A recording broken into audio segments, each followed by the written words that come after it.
Eto mga idol, napakaraming kwento ni Kuya tungkol sa pagpapagawa ng kanyang karburador at marami na raw gumawa nito dahil ito yung tumatagas o nag-o-overflow.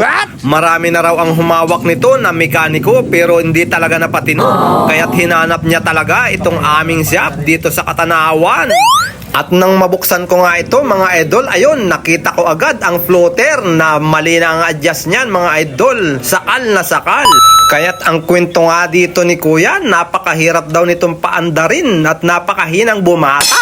At walang minor tapos bigla pang namamatay pag sa traffic. At pag namatay nga raw ito mga idol, ayan, natataranta na siya sa pagpapadyak. Pawis na siya dahil hindi naman ito kayang paandarin sa starter. Nalulubat na lamang, hindi pa rin umaandar. At ang kwento pa nga mga idol ni Kuya, ayan, nagpagawa na rin daw siya dito sa Katanawan dahil hindi daw niya nakita itong shop namin.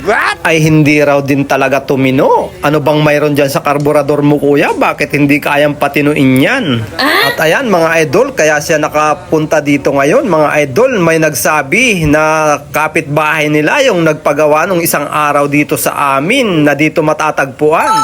Binigyan siya ng sketch para makapunta dito mga idol. At ayan siya mga idol, nakarating na siya dito.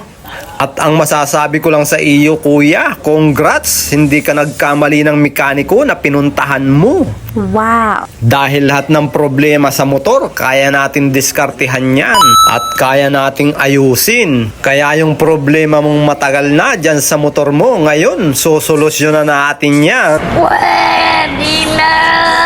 Hindi ko ginagarantiya ng 100% pero sinasabi ko sa iyo 99.9% maayos na yan. Malakas na yung motor mo, madali nang paandarin at malakas na ring humatak.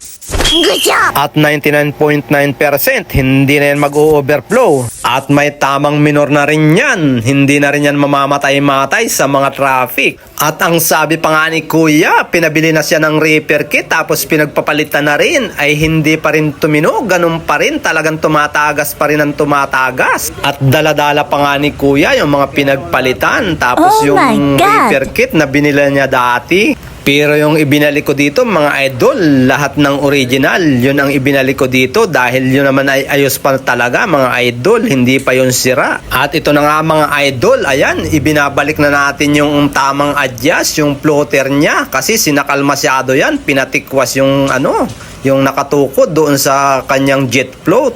At ito na nga mga idol, ibinalik na natin yan sa standard na adjust. Tapos yung air screw niyan, ini-adjust na rin natin mga idol para mas maganda ang minor niyan, para mas smooth.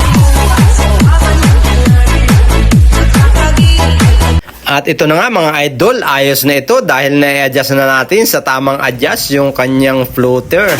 At naikwento rin nga pala ito ni Kuya na pinatune up daw niya ito doon sa kanilang bayan, sa bayan ng San Narciso. Kaya sinabi ko sa kanya, i-tune up ko na rin dahil para maganda, nasa kondisyon talaga yung kanyang motor bago siya umuwi doon sa kanilang bayan. At ito nga mga idol, yung sinasabi ko, wala sa tama ang valve clearance nito. Kaya't i-adjust natin itong mga idol sa tamang valve clearance para swabe ang hatak at matipid sa gas. At ito nga mga idol, okay na to. 99.9 matipid sa gas, malakas ang hatak, tapos wala ng tagas. Kaya't paandarin na natin itong mga idol. Thank you for watching.